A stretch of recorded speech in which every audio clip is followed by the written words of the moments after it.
Good morning, everybody. This is Judith A. Cole. You're listening to Mad Love. Let's get into it. So, I'm actually feeling a little run down. Listen, here's the facts. Here are the facts. You're probably going to have to take care of somebody who's not your parent. I haven't got a dog morning, excuse me. Who's not your parent. Right now, I'm dealing with a ton of sibling issues.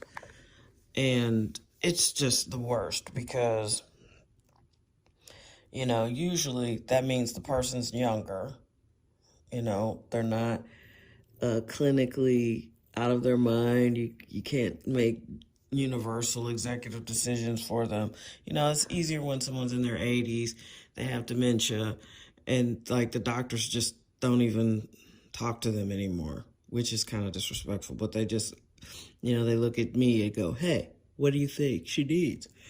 Or what would be the best plan going forward? Excuse me. What would you want? And so then that is great. But when someone's like in their 60s and they seem like they're with it, you have just no control. And you have to just sort of let them always think they're in control, especially if they're stubborn or not compliant. They're not a good patient. They don't listen to you. They don't do anything they're supposed to do. It's really challenging. And the state of our food supply is so compromised, it's so terrible, that some people who you think should be healthy will not even be close to being healthy because they've been eating terribly. And I get that in your mind, you think, hey, I'm a certain age, I work hard, I should eat whatever I want without any consequences. But that's just not how it is. That's not how it works. There are things that just have to change in order for you to have the things you say you want to have.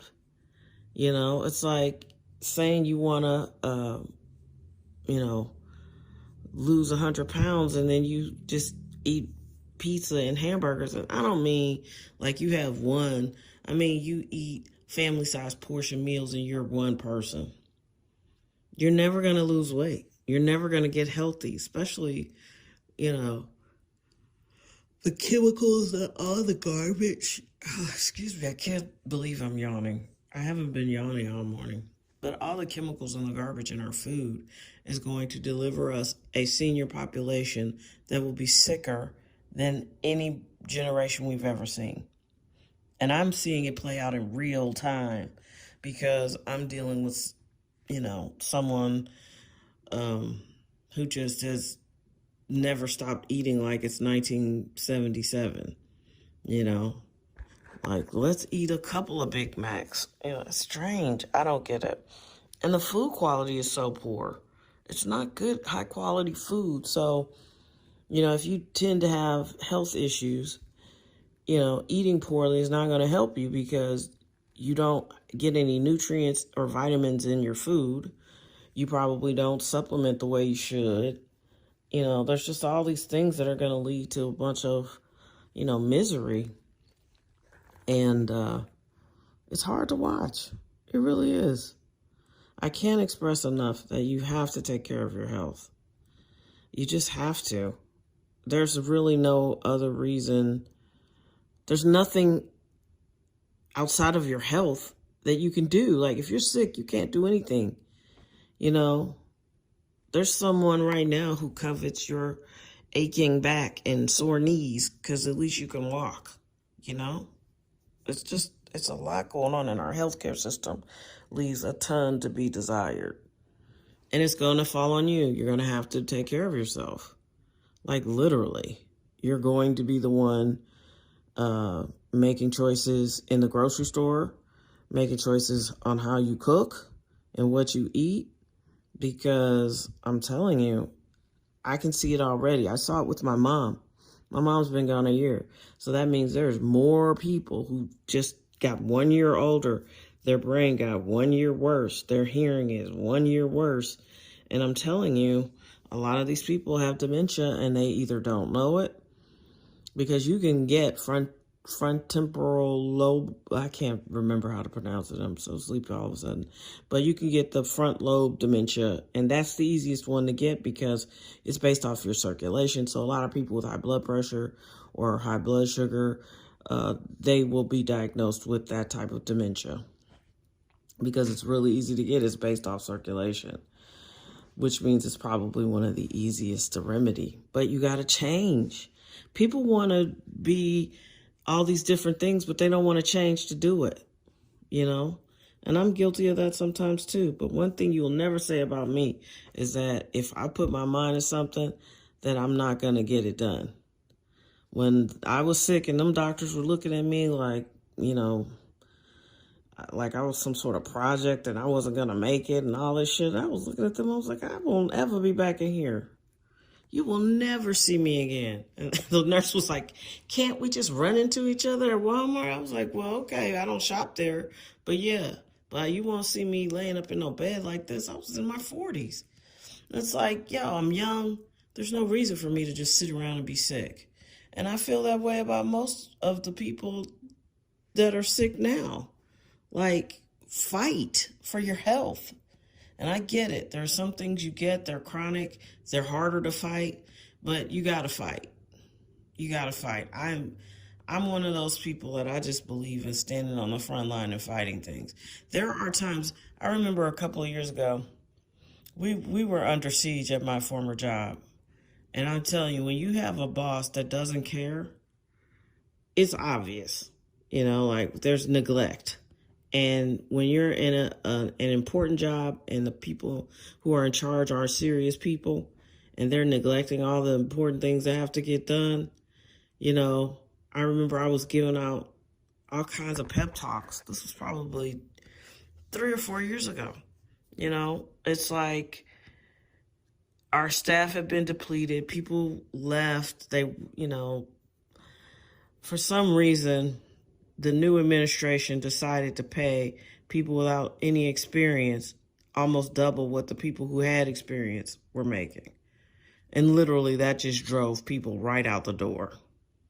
You know, if you want to kill the morale of an office, a highly functional, very smart, sophisticated office, then go try to like pay people who have had a quarter, if any, of the experience and pay them so much more money.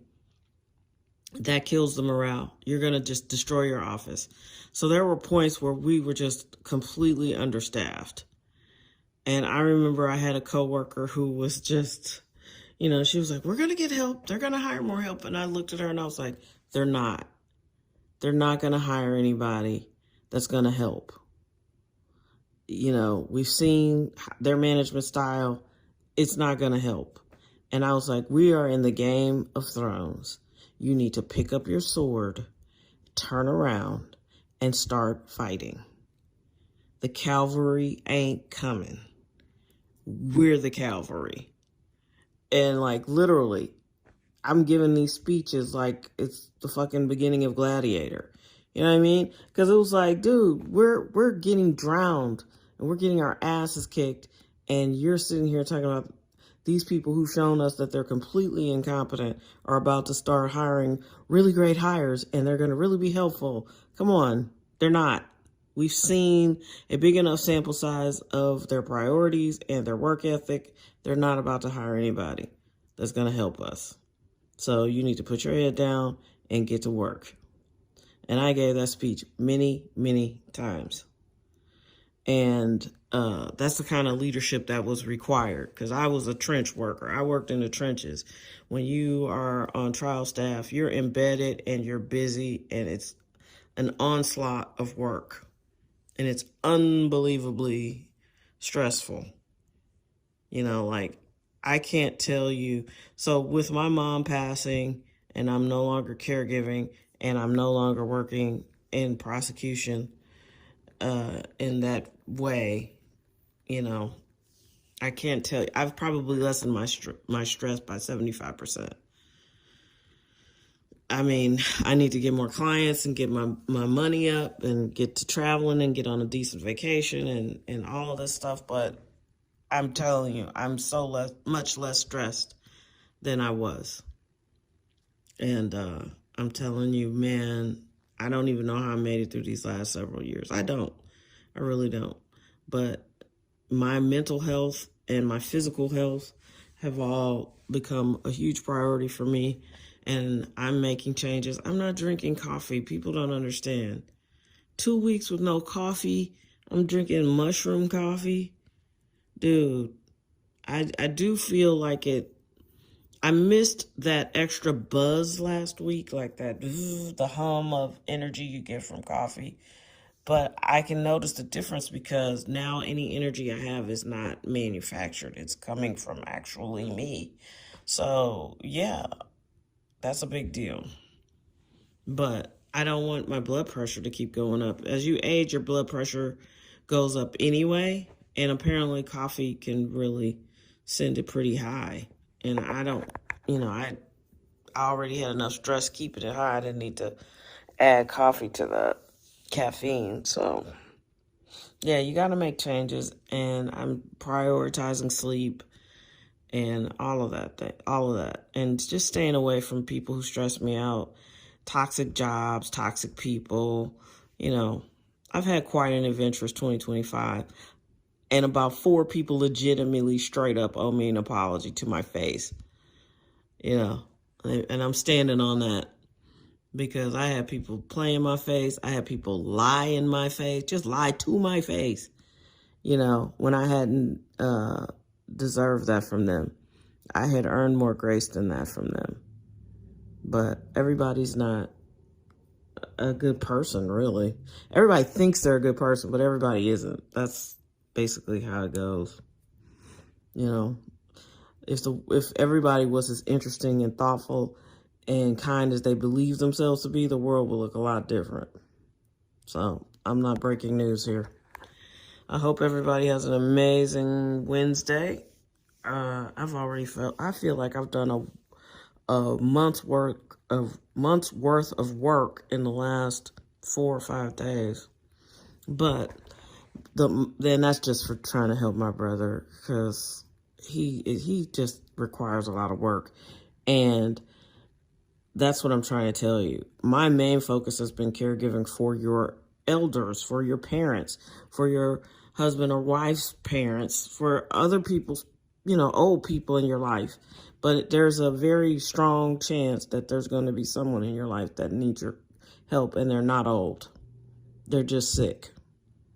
And that's a lot because they're not out of their minds and they're not dementia, they don't have the same problems and they're probably not realizing how sick they are, so they still want to stay in control of everything. It's just a nightmare. So if you're the caregiver, God bless you, because that is a lot of work. I'm not his caregiver. Don't sleep. I'm putting a framework in place, but I am out of the caregiving business for now. And, he just requires too much. And there are people like that. They're energy vampires, and you just got to let them go. And so I'm going to put a framework around him, and I wish him the best. Hospice is a great resource. If you qualify, you should get on it. It gives you some support. It gives your caregiver some support, and they don't have to do everything. They don't have to wash you every day. You get a bath. Like, if you can qualify for hospice, you should get on it. It's a great resource. One of the bright spots in a very grim U.S. medical system. And that's just how I feel about that. Enjoy your Wednesday. Be safe. Be smart. I was going to say, like, Mugshots and Murders, that my new podcast is going great. We've got a lot of followers on Facebook and YouTube. The views, we don't have a lot of followers on YouTube, but the views for the video are pretty strong. And that's pretty great. So, true crime, I was hired to work on that project. My production team, which is me, we took it on and just expecting to continue to grow from here. So, thank you for your support. Take care of yourselves. Like I said, take care of yourself because the Calvary ain't coming. You it. So, treat yourself like the king and the queen that you are. Your body is your temple. You know, even if you can't do much, visualize yourself feeling better. Visualize yourself healed. You know, use your imagination. Use your imagination and just let the small stuff go and focus on feeling good and healthy. That's super important. Meditate. It works. All right. Bye.